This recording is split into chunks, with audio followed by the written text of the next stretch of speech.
Hello, good evening guys. So previous class में हम लोग स्टडी किए थे कि how many types of verb in basic translation में and how will be conversation to each other use this term. So next class में हम study करेंगे कि आप लोग तो पहले बता चुका हूँ कि वर्ब कितने टाइप्स का होता है बेसिक में। अब हम नेक्स्ट टॉपिक जो है स्टार्ट करने वाले हैं जो हम बेसिक में मोर देन यूज करते हैं। Lots of people use in this word. So now start. हमने स्टडी किया था कि वर्ब कितने टाइप्स में बांटा हुआ है, 3 टाइप्स में। ठीक है, इसके 3 बेटा है। एक हो गया verb to be and second verb to do and third is verb to have. ठीक है, इसके बारे में हमने तो स्टडी कर लिया था। ये 3 भाग में बांटा हुआ था, be and been and is, are, am, was और वर। ठीक है, ये तो कंप्लीट हमने कर चुका था। और इस पे कैसे हम कन्वर्सेशन करेंगे, एक दूसरे से कैसे वार्तालाप करेंगे, ये टोटली हमने प्रीवियस क्लास में हमने क्लास कर चुका था। ठीक है, अब इसके बाद हम करेंगे नेक्स्ट टॉपिक है हमारा वर्ब टू डू। मतलब वर्ब टू डू का मतलब होता है यानी समय शक्ति जिसमें लगे उसको क्या बोलेंगे, वर्ब टू डू। तो एक्चुअली हम लोग का स्टडी करने का मतलब है कि जो चीज़ हम यहाँ यूटिलाइज कर रहे हैं वो कैसे यूज होता है, कहाँ पर यूज करते हैं और कैसे उसको टॉकिंग करते हैं, conversation to each other to another person. So अब इसको हम स्टार्ट करेंगे कौन सा, verb to do. Verb to do का मीनिंग क्या होता है, करना क्रिया। ठीक है, ओके गाइज, करना क्रिया। तो करना क्रिया भी होता है, ये भी 3 टाइप्स में बांटा हुआ है। वन होता है बेस वर्ब, ठीक है, और दूसरा होता है नेचुरल वर्ब, और तीसरा होता है डिस्टॉर्टेड वर्ब। बेस वर्ब का मीनिंग होता है धातु क्रिया। ठीक है, और नेचुरल वर्ब का मीनिंग होता है मूल क्रिया, और डिस्टॉर्टेड वर्ब का मतलब होता है विकृत क्रिया। तो हम एक एक करके ये सब चीज के बारे में जानेंगे कि बेस वर्ब क्या है, नेचुरल वर्ब क्या है और डिस्टॉर्टेड वर्ब क्या है। जिस दिन हम डिस्टॉर्टेड वर्ब स्टार्टिंग करेंगे उस दिन हमारा टेंस स्टार्ट हो जाएगा। ठीक है, टेंस का जिस तरह मान लेते हैं पृथ्वी का फाउंडेशन या निर्माण कैसे हुआ था, ठीक है, उसी तरह ठीक टेंस जो है, टेंस का निर्माण कैसे होता है, उसका पहचान कैसे होता है, क्या क्या ऐसा शब्द जो है कि उससे मिलकर टेंस बनता है। तो ये डिस्टॉर्टेड वर्ब जिस दिन हम स्टडी करेंगे उस दिन हमारा क्या हो जाएगा, उस दिन से हमारा टेंस स्टार्ट हो जाएगा। जो टुडे हम डिस्कस करने वाले हैं कौन, वर्ब टू डू। तो वर्ब टू डू में देखेंगे कि बेस वर्ब क्या है। ओके, देखेंगे बेस वर्ब। ठीक है, बेस वर्ब को मतलब कैसे पहचानेंगे कि ये बेस वर्ब है। कहने का मतलब है कि how can identify of base verb है।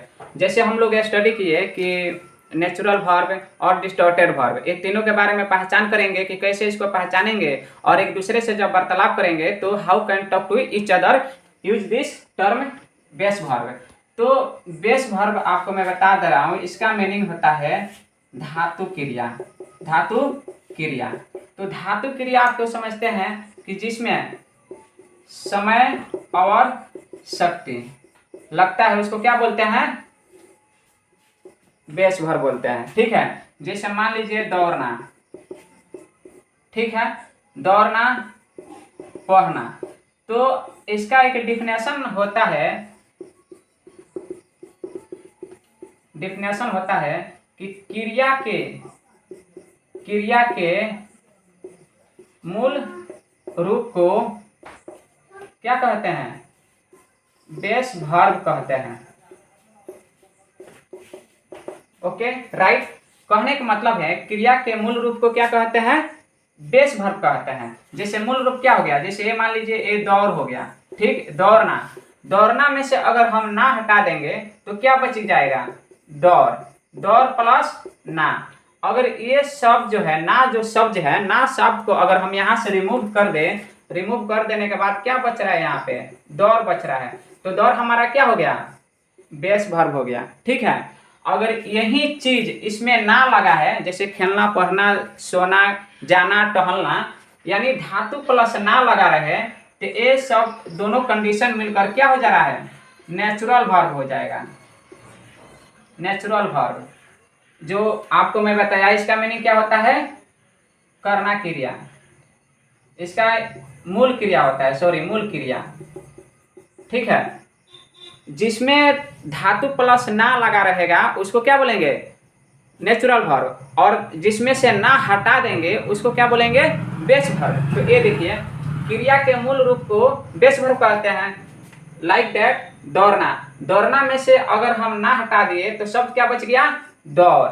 खेलना में से अगर हम ना हटा दिए तो क्या बच गया, खेल। एक खेल क्या हो गया हमारा, धातु हो गया। और इसी में अगर एक खेल है, खेल प्लस ना लगा दिए तो क्या हो जाएगा, खेलना। तो हमारा क्या हो जाएगा, नेचुरल वर्ब हो जाएगा। ओके, अब देखेंगे नेचुरल वर्ब। हम आपको बताए कि जिस क्रिया में धातु प्लस ना लगा रहे, धातु प्लस ना लगा रहेगा तो क्या कहलाएगा, बेस वर्ब। अगर उसमें से हम ना हटा देते हैं तो बेस वर्ब कहलाएगा। अगर उसमें ना लगा रहेगा तो इसको क्या बोलेंगे, नेचुरल वर्ब। लाइक दैट, दौड़ना, तो क्या होगा इसका इंग्लिश, टू रन। अगर यही इसमें से दौड़ है और इसमें से ना हटा दिए, प्लस ना हटा दिए, तो इसका इंग्लिश क्या होगा, ओनली वन रन हो गया। आप लोग देख रहे होंगे, अगर कोई टेंस या वॉइस नरेशन आप जब बनाते हैं तो जो वोकैबुलरी जो नीचे रहता है, जो वोकैबुलरी के जो नीचे रहता है उसका इंग्लिश क्या दिया रहता है, to go, to run, to eat, to, मतलब जो भी हो, व्हाट एवर, टू से स्टार्टिंग पॉइंट रहता है। क्यों रहता है, क्योंकि उसमें ना लगा रहता है। लेकिन हम जब सेंटेंस बनाते हैं दैट टाइम हम क्या यूज करते हैं, ना को रिमूव कर देते हैं, यानी टू हम यूज नहीं करते हैं। खेलना हो गया, ये क्या हो गया, नेचुरल वर्ब। कहने का मतलब है कि धातु प्लस ना, जिसमें ना लगा रहेगा उसको क्या बोलेंगे, नेचुरल वर्ब। अब एक नोट यहाँ आपको लिखवा रहे हैं कि नोट क्या रहेगा। ठीक है, अगर धातु प्लस ना सब्जेक्ट के रूप में हो तो ऐसे वाक्य को तीन तरीके से बनाया जाता है। कहने का मतलब है गाइज कि अगर धातु प्लस ना लगा रहे, मतलब खेलना हो गया। ठीक है, खेलना, ये क्या हो गया, ये जो खेल जो शब्द है आपका क्या हो गया, धातु है, आप प्लस ये जो ना लगा रहे। कहने का मतलब है, ये नोट हमारा क्या बोल रहा है कि धातु प्लस ना लगा रहे तो वैसे वाक्य को कितने तरीके से बनाते हैं, तीन तरीके से बनाते हैं। वो आपको बता रहे हैं आगे कि वो तीन तरीका कौन कौन सा है। चल रहा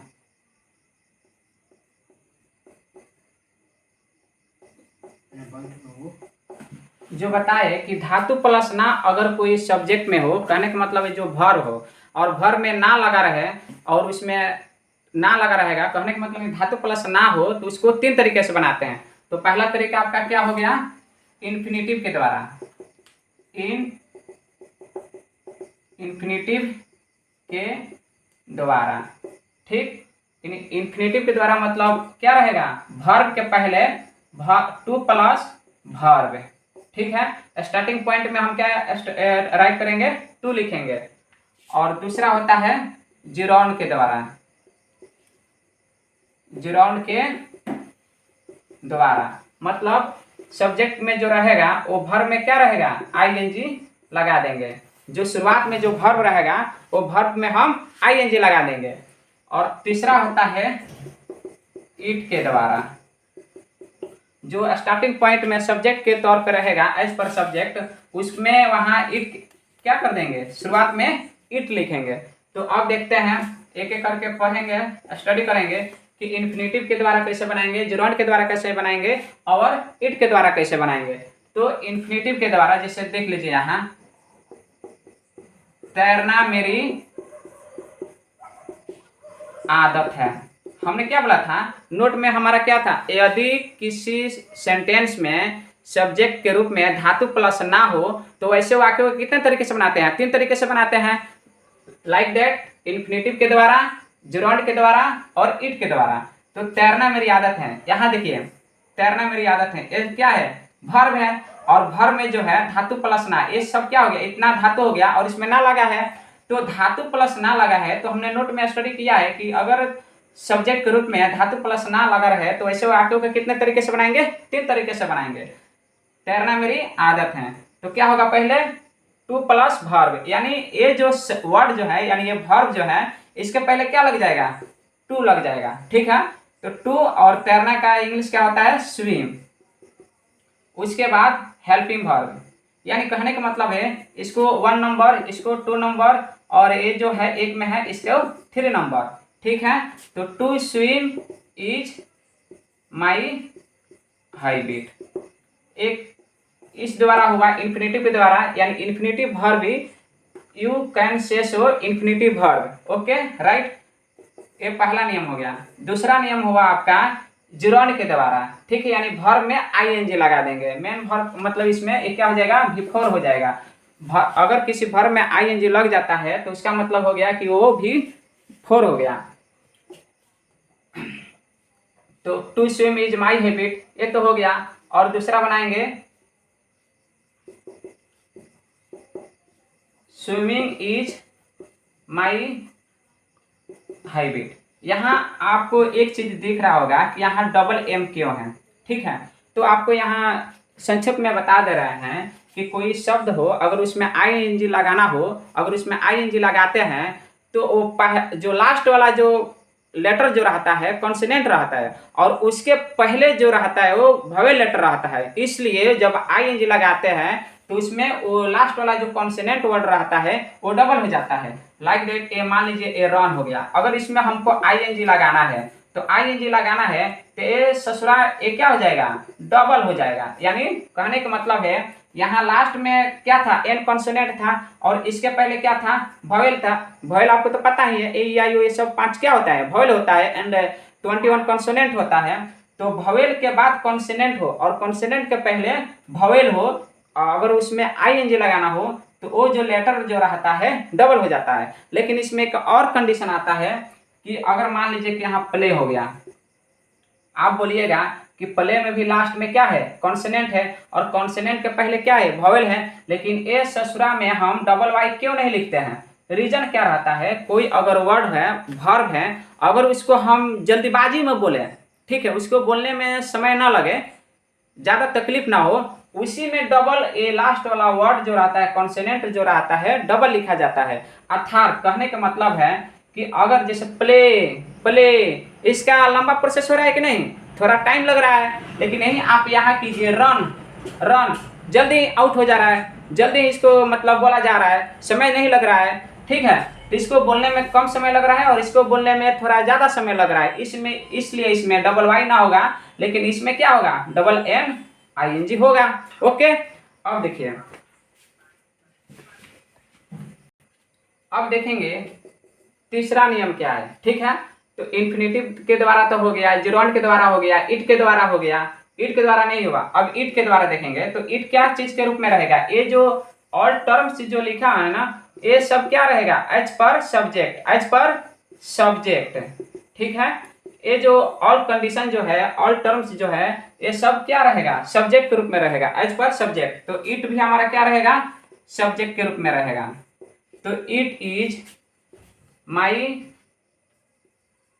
हैबिट टू स्विम, ठीक है। कहने का मतलब है कि आप ये सब चीज, इस तरह के सेंटेंस बहुत मिलता है, शराब पीना मेरा स्वास्थ्य के लिए हानिकारक है, सिगरेट पीना स्वास्थ्य के लिए हानिकारक है, तैरना मेरी आदत है। इस तरह की सेंटेंस आप यूज करके आप इस विधि के द्वारा, इस मेथड के द्वारा, इस रूल के द्वारा डिफरेंट टाइप्स ऑफ सेंटेंस आप बना सकते हैं और इसको यूटिलाइज करके कॉन्वर्सेशन आप एक दूसरे से कर सकते हैं। तो ओके गाइज, अगर ये वीडियो आपको अच्छा लगे तो इस चैनल को सब्सक्राइब कीजिए, लाइक कीजिए और शेयर कीजिए। Okay right, thank you.